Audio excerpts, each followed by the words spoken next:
Bueno, hermanos, hoy vamos entonces a ver el segundo artículo del capítulo 2. La semana pasada nuestro hermano César nos expuso el artículo 1, que en este capítulo ya saben que va sobre la Trinidad.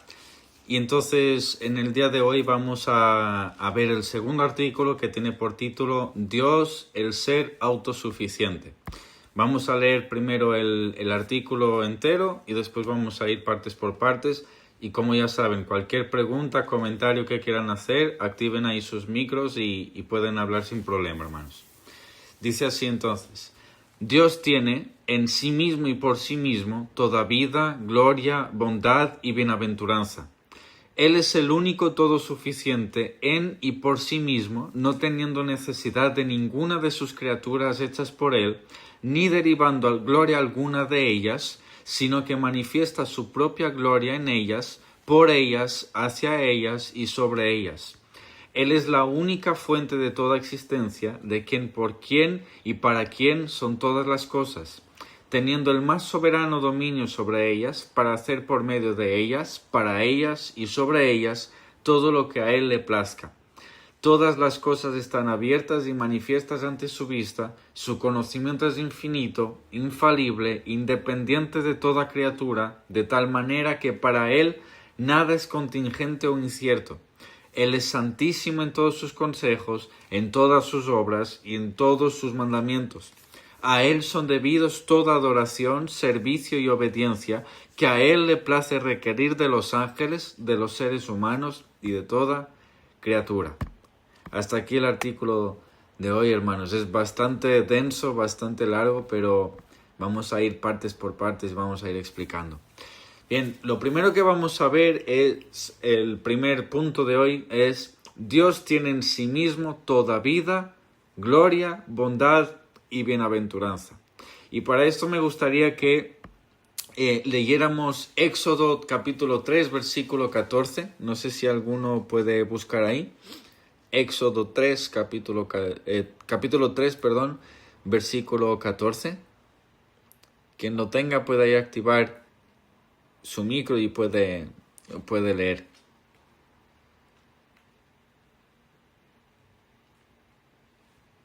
A ver, yo. Sí. Y respondió Dios a Moisés: Yo soy el que soy. Y dijo: Así dirás a los hijos de Israel: Yo soy, me envió a vosotros. Bien. Aquí es donde se nos expresa el tan famoso nombre de Dios, ¿verdad? Que en nuestras traducciones quedó escrito como Yo soy. En el hebreo es el tetragramatón, que son esas 4 letras, que es una Y, una H, una W y una H. La traducción más parecida al original en nuestro idioma sería Yahvé o Yahweh, como quieran llamarle. Sí que tiene ahí varias como aristas o varias maneras de decir, pero realmente se aceptan estas dos, aunque algunas más, que es Yahvé, que honestamente es la que más prefiero yo, y también se podría decir Yahweh. Ahora, ¿qué pasa con este nombre? Lo que expresa este yo soy el que soy, ¿verdad? Es que Dios es el ser absoluto y que es independiente de todo. ¿Sí? ¿Qué quiere decir esto? Quiere decir que Él no depende de nada, ¿sí? Dios no depende de absolutamente nada ni nadie, pero sin embargo, todo cuanto existe depende de Él, ¿sí? Él es el ser que no depende de absolutamente nada y todo cuanto existe depende de Él. Por ejemplo, su amor, ¿sí? El amor de Dios y la gloria de Dios no aumentan ni disminuyen con la creación. Es siempre el mismo, es decir, su amor es eterno, su gloria es eterna. No es que Él tenga grados, ¿sí? Y que vaya aumentando amor y disminuyendo amor, o que su gloria vaya aumentando y Él vaya o vaya disminuyendo en algunos casos. No, hermanos, la gloria de Dios es siempre igual, es siempre eterna, es siempre perfecta, ¿sí? Es siempre maravillosa, ¿sí? Nunca disminuye. Ninguno de sus atributos que explicó el hermano César la semana pasada, ninguno de ellos ni aumentan ni disminuyen. Dios es el que es. Por eso es que Él se presenta diciendo: Yo soy el que soy. ¿sí?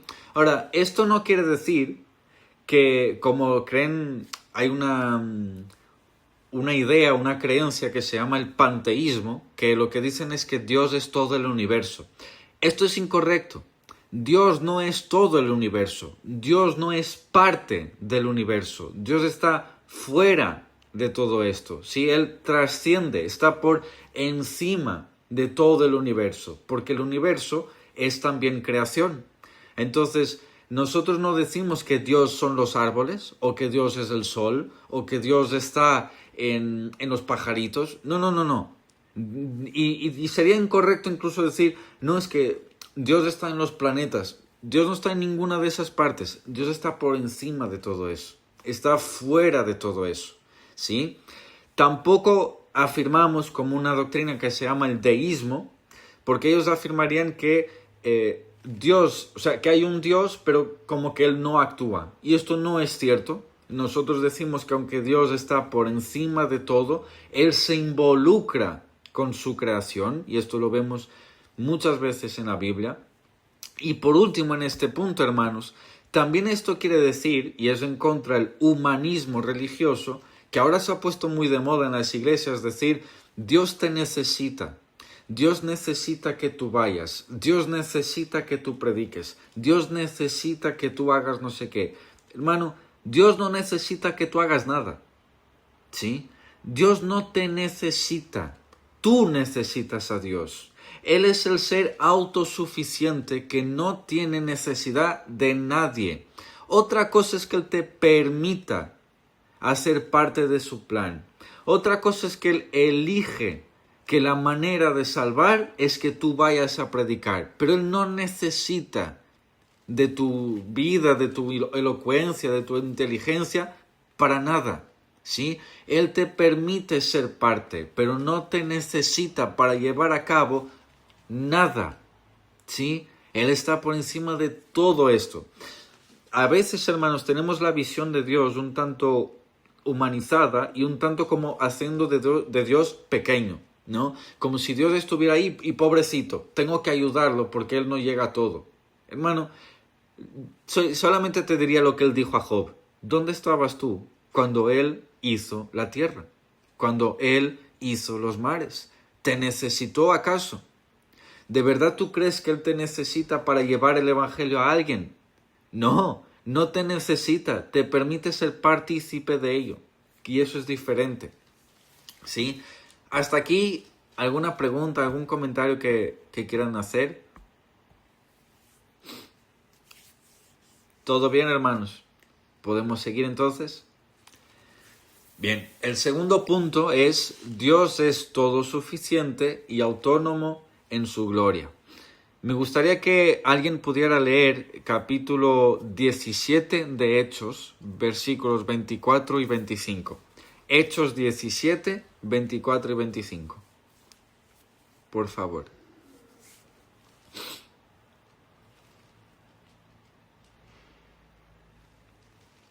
Hechos 17 del 24 al 25. Cuando lo tengan pueden ahí leerlo, hermanos. Vale, ya lo tengo yo. Sí. El Dios que hizo el mundo y todas las cosas que en él hay, siendo Señor del cielo y de la tierra, no habita en templos hechos por mano humana, ni es honrado por manos de hombre, como si necesitase de algo, pues Él es quien da a todos vida y aliento y todas las cosas. Bien, gracias, hermana. Hermanos, hay veces que escuchamos también por ahí que se dice: Dios se encontraba solo y por lo tanto hizo a los humanos para que no se encontrara tan solo, o creó a los ángeles para tener compañía. Hermano, la verdad es que Dios no creó nada porque tenía cierta carencia. Dios no le falta nada, Él es completo en sí mismo, ¿sí? Yo sé que esto es un concepto como un tanto lejano para nosotros. ¿Por qué? Porque siempre se nos ha dicho, por ejemplo, tienes que encontrar tu media naranja, ¿verdad? Es como que estamos incompletos. O ¿os habéis fijado que nosotros no somos capaces de hacerlo todo por nosotros mismos? siempre necesitamos como que alguien supla alguna de nuestras necesidades. Ya sea cuando somos bebés, no podemos alimentarnos. Cuando estamos enfermos, hay veces que no podemos hacer las cosas por nosotros mismos. Cuando estamos incapacitados, no podemos trabajar, necesitamos que un seguro o alguna cosa nos cubra eso. Cuando somos viejitos, hay una edad que empezamos a dejar de caminar por nosotros solos y tenemos que depender de terceros, ¿verdad? Entonces, nuestra vida es una constante dependencia de alguien. Dios no es así. Dios no tiene carencias. Dios no necesita que nadie lo ayude a caminar. Para que me entiendan, ¿sí? Dios no necesita que nadie ocupe ese lugar en su corazón que está hecho especialmente para ti. Ese no es el Dios de la Biblia. El Dios de la Biblia es un Dios que es completo en sí mismo, que no tiene necesidad de nada ni nadie más fuera de Él para estar completo, ¿sí? Él es lo que es por sí mismo. Entonces, la creación no fue hecha porque Dios necesitaba compañía, sino que fue hecha para reflejar su gloria. Y esto es importante una cosa. La creación no añade gloria a Dios. Refleja la gloria que ya es de Él. ¿Sí? No es que cuando un árbol se quema, la gloria de Dios disminuye porque algo de su creación ya no está ahí, sino que simplemente la creación es un reflejo de la gloria que ya es de Dios. ¿Sí? No le añade ni disminuye. Él simplemente te lo muestra visiblemente, ¿sí? Cómo es su gloria. Es un reflejo de su gloria. Como si lo estuvieras viendo por, un espejo. O, ¿sabes cuando pones tu cara ahí en el mar y puedes ver el reflejo de tu cara? ¿Verdad que está como medio distorsionada? Bueno, más o menos sería eso. ¿Por qué? Porque ver la gloria de Dios de frente nos mataría, como dice la Biblia. Pero entonces el Señor nos revela su gloria a partir de su creación.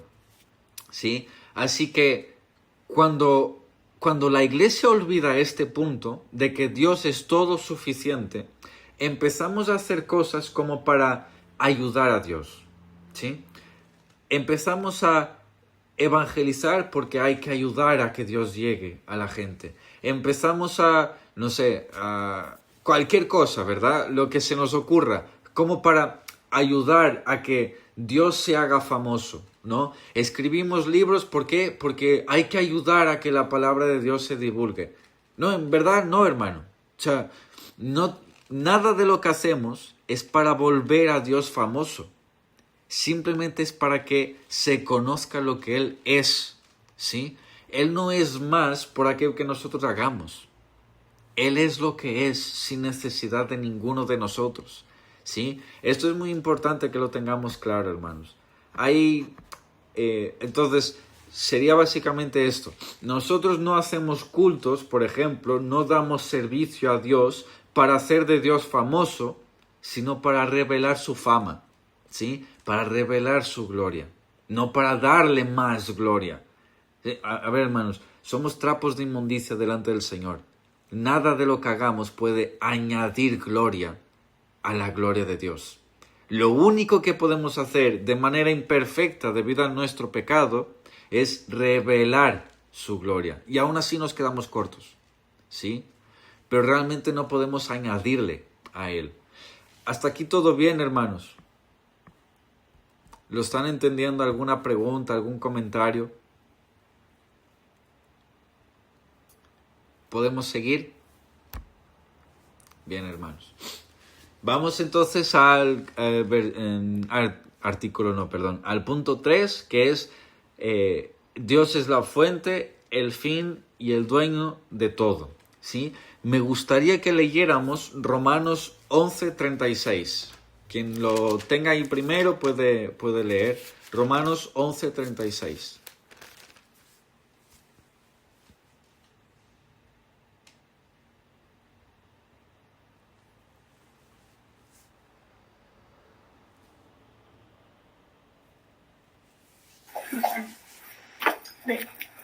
Porque todas las cosas proceden de Él y existen por Él y para Él. A Él sea la gloria por siempre. Amén. Amén. Gracias, hermana. Hermanos, en este punto, ¿qué vemos nosotros? Que toda la creación, todo cuanto existe, ¿sí?, pertenece a Dios. Nada sale de su dominio, ¿sí? Él ejerce dominio sobre todas las cosas, tanto eventos naturales como actos humanos, como todo esto, ¿verdad? Aquí entraríamos en una disputa, que esto lo vamos a ver en el capítulo 3, no en el artículo 3, sino cuando lleguemos al capítulo 3 de la confesión, que es por el decreto de Dios, ¿sí? En base a qué se da el decreto de Dios, qué decreta Dios, ¿verdad? Ahí es donde vamos a tocar el tema de calvinismo, arminianismo y todo esto, ¿verdad? Pero realmente la Biblia sí afirma esto, la creación es de Él, por Él y para Él, ¿sí? Por hoy me interesa simplemente que tengamos la paz y el descanso de saber que la soberanía de Dios a nosotros nos da descanso como creyentes, sabiendo que nada ocurre fuera de su voluntad. En otras palabras, y aunque lo vamos a ver un poquito después, a Dios nada lo pilla por sorpresa, ¿sí? Él ejerce dominio sobre todas las cosas, ¿sí? De una manera o de otra, y hoy no vamos a entrar de qué manera ejerce, pero sí sabemos que Él ejerce dominio sobre todas las cosas. Entonces, nosotros como iglesia no deberíamos estar predicando a un Dios que fuera como de cierta manera manipulable, sino como un Dios soberano. ¿Manipulable en qué sentido? Por ejemplo, las deidades paganas, los dioses paganos, son manipulables en el sentido de, si yo te hago esto, tú me devuelves esto, ¿sí? Por ejemplo, yo no sé si sabían, pero en Latinoamérica hay bueno, es que no sé si decirle que es un santo o algo así, pero es como una estatua, el Ganchito Gil o algo así. Es que tú lo que haces es le das tabaco, ¿sí?, cigarros, y entonces le puedes pedir que te dé algo a cambio. Pero no hace falta que vayamos ahí, sino cualquiera de los dioses paganos en verdad hace esto o promueven esto. Y es, yo te doy algo y tú me das algo a cambio, tú haces algo por mí. Dios no funciona así, ¿sí? Dios no es manipulable en este sentido. Dios es soberano. Cuando tú te acercas a Dios, no deberías ir como una lista de supermercado o de cierta manera como tratando de darle pena para que te, ¿sabes?, como que te dé aquello que tú quieres, sino que tú deberías ir delante de Él sabiendo esto. Estás ante el Rey soberano del universo. Lo único que deberías hacer es agáchate, ponte las rodillas en el suelo, agacha la cabeza y da gloria a Dios, ¿sí? Este es básicamente el sentido que nosotros deberíamos tener cuando estamos delante de la presencia del Señor, ¿no? Hermanos, hasta aquí todo bien. Les voy a pedir simplemente que hoy, en cuanto estemos en la clase, no tratemos del tema del decreto de Dios, porque ya les digo, es para el capítulo 3. Luego, cuando dejemos la clase, si quieren, podemos comentar un poquito de ello también. Hasta aquí bien, hermanos. Vamos entonces al punto 4. Y es, Dios todo lo sabe, todo lo ve, ¿sí? Vamos a leer el Salmo 147, versículo 5.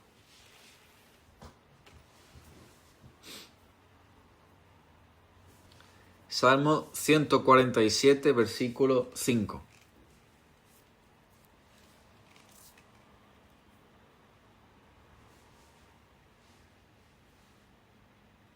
Amén.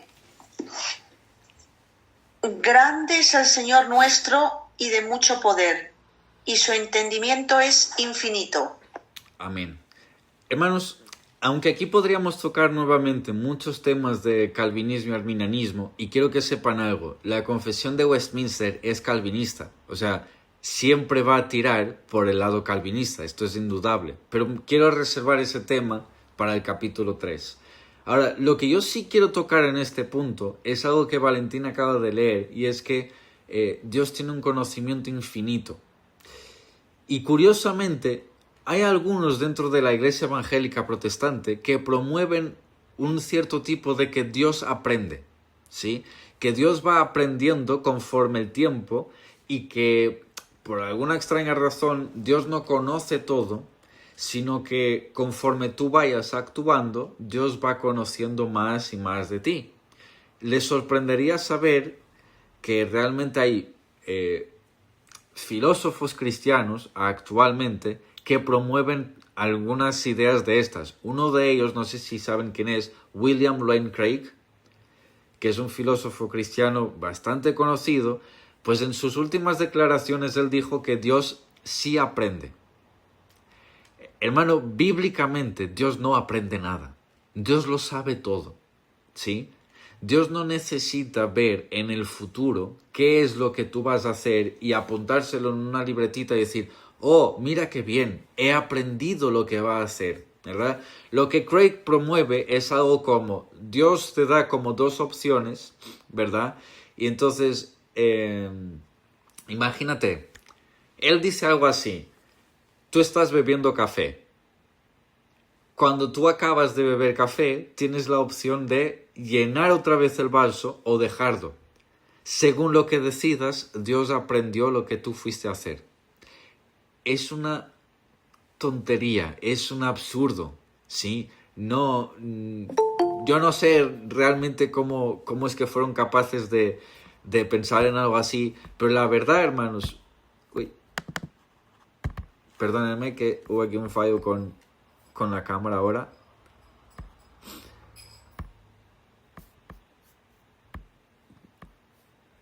Solo un segundo, hermanos. Bueno, no pasa nada, se va a quedar así de momento. La verdad, hermanos, es esta. Dios no aprende, ¿sí? Dios no aprende absolutamente nada. No hay incertidumbre en Dios, no hay algo que Dios ignore, ¿sí? Sino que Dios ya sabe lo que nosotros necesitamos. Antes que la palabra esté en la boca tuya, ya Dios ya sabe lo que tú necesitas. Ahora, por eso es que nosotros tenemos la oración, no para darle a conocer lo que tú necesitas, sino para que tú aprendas a depender de Él, porque Él ya lo conoce, ¿sí? Tú no le fuiste a enseñar nada al Señor, tú simplemente fuiste a mostrar que tú dependes realmente de Él, ¿verdad? Es como, por ejemplo, si Dios tuviera la necesidad de aprender, entonces significa que mi pecado, mientras yo no lo digo a Dios, sería como oculto para Él. Yo tendría que confesarlo a Él para que Él supiera que yo pequé. No, hermano, no funciona así. Realmente Dios sabe todas las cosas. Él conoce lo más íntimo de tu ser, de tu corazón, de todo lo que hiciste, pensaste, de todo, ¿verdad? Hasta aquí bien, hermanos. ¿Tienen algún tipo de pregunta, alguna cosita?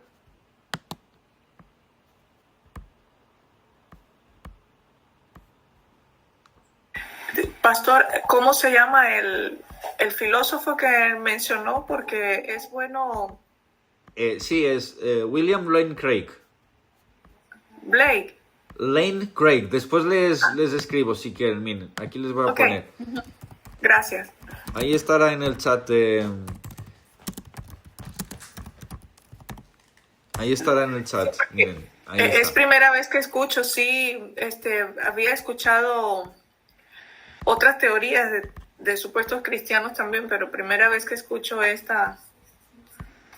Sí, la verdad es raro porque es un hombre que tiene bastante coherencia en muchas cosas que dice. Tristemente en esta no fue el caso. Así que sí, está bien que lo sepamos, la verdad. Sí. Vamos entonces al quinto punto, si les parece. Dice, bueno, Dios es santísimo en todos sus consejos, obras y mandamientos. Me gustaría que leyéramos Isaías 6:3. Quien lo tenga ahí puede leer, hermanos.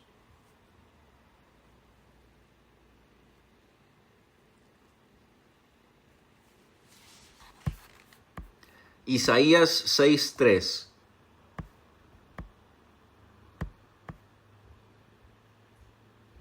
Yo lo tengo.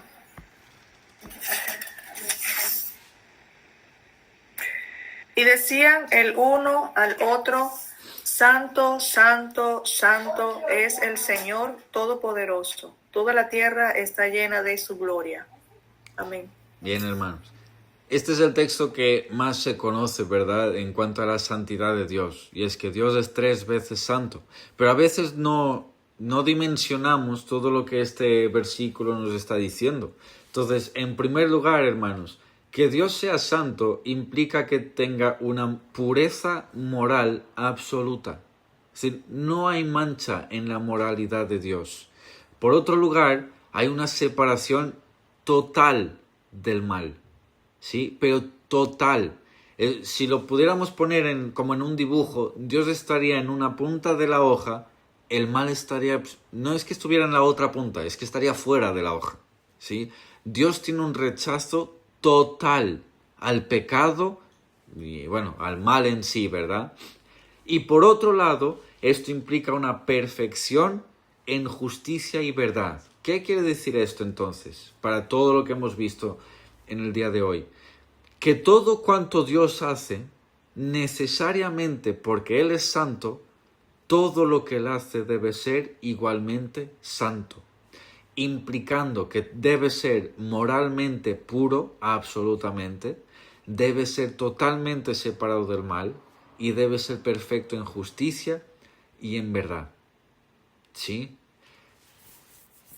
Esto es lo que nos está enseñando este versículo en cuanto a lo que hemos visto de la confesión, a la confesión de hoy. Es cierto que a veces, hermanos, los caminos del Señor nos pueden parecer como, no sé cómo decirles, pero como que hay alto y bajos, ¿verdad? Como que no los entendemos bien y no entendemos muy bien hacia dónde quiere ir Dios con algunas cosas que nos pasan en nuestra vida, en la congregación, lo que sea. La verdad, hermanos, es que a nosotros no se nos ha llamado a entender los caminos de Dios. Se nos ha llamado a confiar en los caminos de Dios, sabiendo justamente esto, que todo lo que Él va a hacer es santo, porque Él también es santo, ¿sí? Él es santo en todos sus consejos, en todas sus obras, en todos sus mandamientos, en todo lo que salga de la palabra del Señor. Él es santo, ¿sí?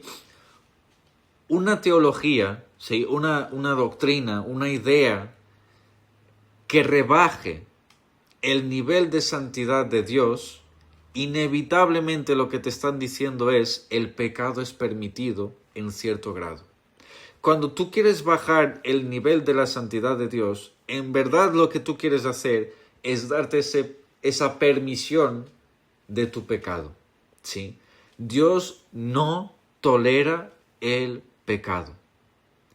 Ahí es donde se le ve el amor por nosotros, que siendo aún nosotros pecadores, Él dio su vida para salvarnos, ¿sí? Pero Él no tolera el pecado.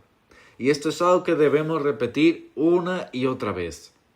Porque parece ser que la iglesia evangélica moderna se le ha olvidado que Dios es santo, santo, santo.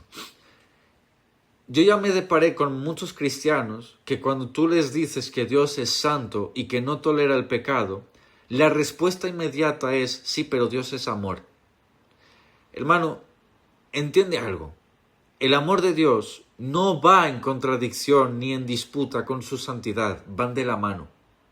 No es que Dios a veces es amor y otras veces es santo, es que Dios es santo y Dios es amor. Eso es lo que Él es, ¿sí? Ahora, no puedes enfrentar los dos atributos y por lo tanto, que Dios sea amor no quita que Él no tolera el pecado. De hecho, su amor muchas veces se expresa en mostrar su descontento con el pecado en nuestras vidas. Por eso es que como a hijos se nos corrige, porque si fuéramos bastardos se nos dejaría a nuestra bola, conforme lo que nosotros queramos. Pero se nos corrige por cuanto somos hijos. ¿Sí? Hasta aquí todo bien, hermanos. Vamos al último punto de hoy y luego les suelto una pregunta para que puedan hablar. y daremos por terminado el estudio de hoy. Entonces, la conclusión del artículo es que toda criatura le debe adoración, servicio y obediencia. Vamos a leer Apocalipsis capítulo 5, versículo 13. Apocalipsis 5, 13.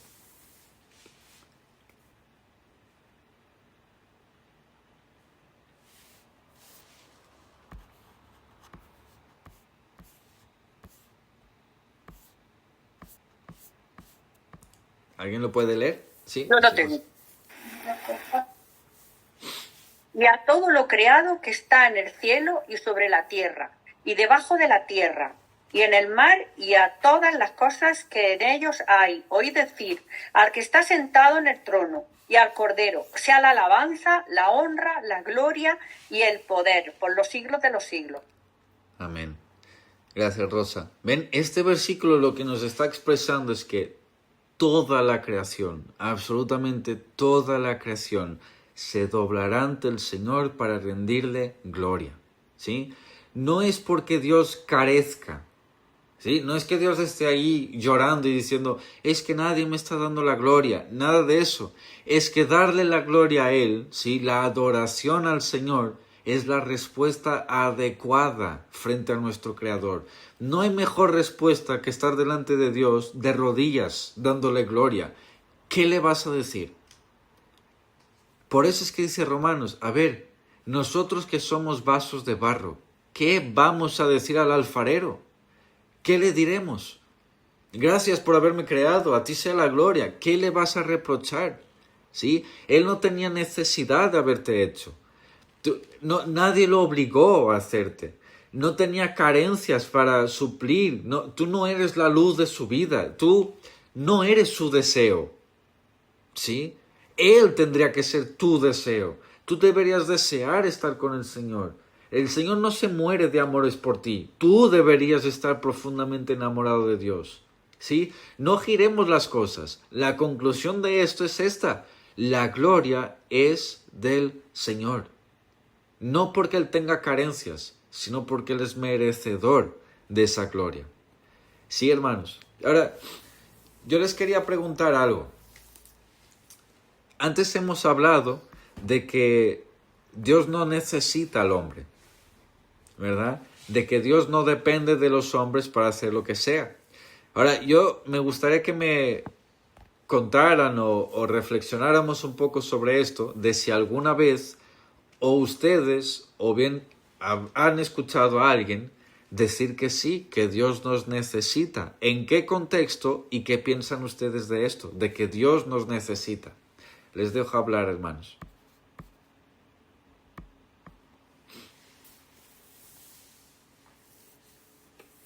Yo, la verdad que no he escuchado nunca a nadie decir eso.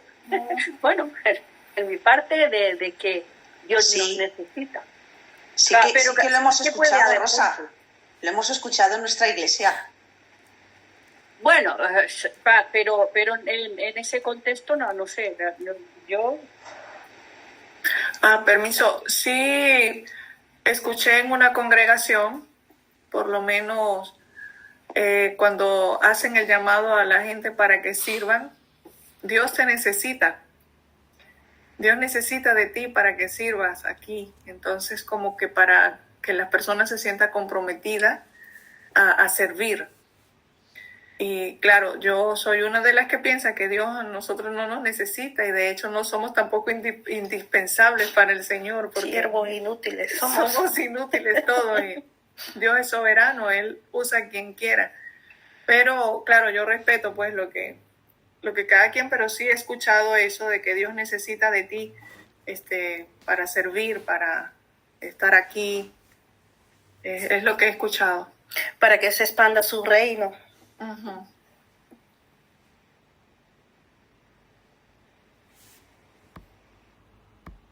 Bueno, el ¿Alguien Señor más? no usa, ¿no? Para expandir el reino. Pero a veces sí es verdad que cada uno lo quiere hacer a su manera. Como tú decías, para ayudar a Dios. Pero no puede hacerlo a su manera. Tenemos que que hacerlo a la manera de Dios, no a la nuestra. Por eso ahí entra la humillación del ser humano, ¿no? Porque cuando tú te humillas delante de Dios, Señor, yo no quiero hacer lo que yo quiero, sino lo que tú me pongas, lo que tú quieras. Porque si uno no se somete a Dios para que Él haga su obra, es cambiando más. Una vez en un estudio hicieron una pregunta, ¿tú qué le darías a Dios? Entonces muchos sí, yo le daría esto, yo le daría lo otro. Y yo dije, yo no puedo darle nada, yo menos de mí para que Dios ponga más de Él en mí. Es lo único. Hacerme yo más chica y Él más grande en mí. Es que es lo único que uno le puede ofrecer cuando uno está con el Señor, como tiene que ser. ¿No? Yo pienso que Dios lo que quiere de mí, ¿verdad? Es mi alma, que mi alma se salve. Y que le sirvamos como Él se lo merece, que lo hagamos de corazón, todo su servicio, que no lo hagamos como un compromiso nada más. En Miqueas 6:7 dice, oh hombre, ¿qué necesita de Dios de ti? Dice, hacer justicia, misericordia y humillarme ante tu Dios. Eso es lo que quiere Dios. La Biblia lo pone en Miqueas. Valentina, antes decías que tú sí lo habías escuchado. A ver, cuéntame más sobre ello. Sí, lo escuchamos en nuestra iglesia, además en una reunión que después hubo división y precisamente esa persona marchó de la iglesia, lo dijo con toda claridad. Nos dijo que el Señor nos necesitaba y que ya no se iba a estar quieta y que ella necesitaba realmente salir a evangelizar fuera, porque era un mandato de Dios. Sí que es cierto que es un mandato de Dios, que tenemos que ir a las naciones y predicar la palabra en los diferentes aspectos. Pero yo lo veía en esta persona como que si ella no actuaba y no obraba en este aspecto, se sentía mal. Y aquí es donde está el problema. Porque Dios, aunque nosotros no hagamos nada, porque esta persona se sentía mal. Ay, es que Dios, yo quiero que me use, además necesita usarme. Él te usará o nos usará como Él quiera y de la forma que quiera. Pero lo que no podemos hacer es que esto cree en nosotros una presión psicológica dentro de nosotros para sentirnos mal, porque eso ya sería querer hacer obras para agradar a Dios. Y las obras es el producto de nuestra fe. Pero no hacemos obras para yo encontrarme bien para agradar al Señor. Esto es diferente.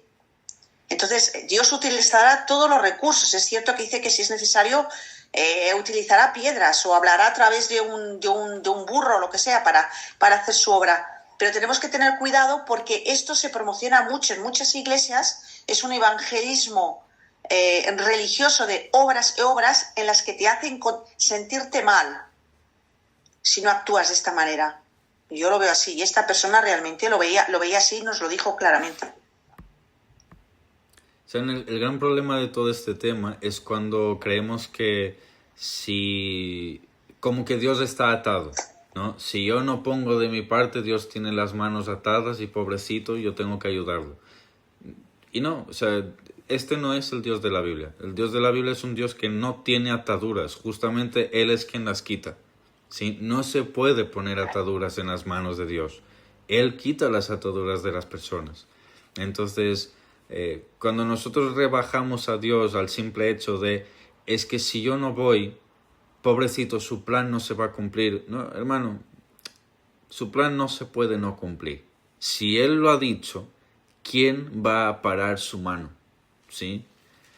Entonces, básicamente es eso. Hermano César, ¿tienes algo para compartir? Sí, yo quería comentar algo exactamente sobre eso que comentaste ahora. Es que, Dios es soberano sobre nosotros. Dios no está limitado a nada de lo que el ser humano pueda o no pueda hacer, o quiera o no quiera hacer. Yo recuerdo mucho, desde pequeño me enseñaban la historia de Jonás en la escuela dominical y todo eso. Jonás no quería ir, no quería hacer nada. Él decidió, vas a ir porque vas a ir. Y si no, te meto en la barriga de un pez y te llevo y te vomito allá para que vayas y prediques a Nínive. Es que no depende de nosotros, absolutamente en nada. Incluso el querer y el hacer, la palabra nos enseña que lo pone Él en nuestro corazón. Ni siquiera la fe proviene de nosotros mismos, viene del Señor. Entonces, creo que un poco yo he escuchado todo esto y quizás no literalmente, pero sí está la idea, como dice la hermana Gillian, en el hecho del servicio en la iglesia. Sí se estila mucho esto de que como que Dios te necesita para alcanzar las almas. Y no es real, no es real. Dios hace lo que Él estime conveniente, y no dependiendo de nosotros ni ninguna, ¿sabes? Absolutamente en nada del ser humano. Eso es lo que quería comentar. De hecho, Nosotros no podemos ayudar a Dios en nada. de hecho, Es que lo que pasa es que la misma vanagloria del ser humano, eso actúa. Y el yo actúa.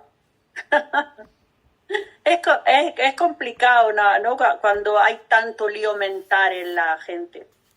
Es complicado. de hecho, Pero tanto es así. realmente cuando uno hace la voluntad de Dios y no yo, es cuando uno cae de rodillas, humillado delante de Dios y entregando toda el alma ahí. Es cuando realmente Dios puede hacer la voluntad. De hecho, tanto menos es así, carne. hermanos, que cuando, como decía el hermano César, hay muchos pastores que cuando dicen por sus frutos los conoceréis, los frutos se están refiriendo a las personas que tú has invitado a la iglesia. Y el texto no dice eso. O sea, no tiene nada que ver. Y hay algunos que incluso dicen, el hacer tesoro en los cielos tiene que ver con cuánta gente tú traes a la iglesia. No. La gente que tú traes a la iglesia no es tu tesoro en los cielos. ¿Sí? Ni siquiera lo que tú haces para Dios son tus tesoros en el cielo. El texto va mucho más de ese genuino sentimiento de querer servirle por cuanto Él es lo que es. No tiene nada que ver con algo material o algo palpable o visible que tú puedas hacer. Hay veces, hermanos, que creemos que hay que complacer a Dios para que Dios me dé. Y esto es una idea del paganismo. ¿Sí? Esto viene de las deidades paganas. Yo hago para que tú me des. El Dios cristiano no funciona así. Es un Dios que no es manipulable. Y hay de aquel que piense que se puede manipular a Dios. ¿Sí? Es como, por ejemplo, está muy de moda decir, yo hice un pacto con Dios. Yo le dije a Dios, si tú cuidas de mi casa, o si tú me das un coche, si tú me das una casa, si tú me das una esposa, entonces yo te sirvo. No. No funciona así. Tú me vas a servir porque yo soy Dios. Se acaba ahí el cuento. ¿Sí? Ese es el punto final. Que después de ahí Dios te bendiga con algo. Amén. Pero la cosa no es que yo te doy para que tú me des. ¿Sí? No es que yo voy a ser cristiano si tú me haces tal. Ya hizo en la cruz. Punto. Ahí se acaba el cuento. ¿Sí? No sé si los hermanos quieren decir algo más antes que pueda parar aquí la grabación del estudio. ¿Les parece si dejamos por aquí? Si quieren continuamos un poquito hablando. Bien, hermanos, pues vamos a acabar por aquí el estudio de hoy.